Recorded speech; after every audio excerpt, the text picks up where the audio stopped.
Qədirxumda Peyğəmbər sallallahu əleyhissalamı tanıtdırdıqdan dərhal sonra o ki dedi kimin mövlası mənəm, Əli də onun mövlasıdır.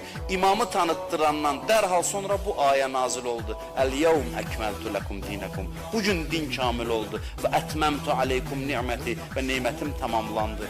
Və rəzitu ləkumul İslamə dinən. Bugün din olaraq İslam'a razı oldum. Din bugün tamamlandı. Din adına nə varsa imamətlə kamilləşdi və imamət dinin özüdür. Sonra bilirsiniz nə deyir? Deyir ki, da düşməndən qorxmuyor.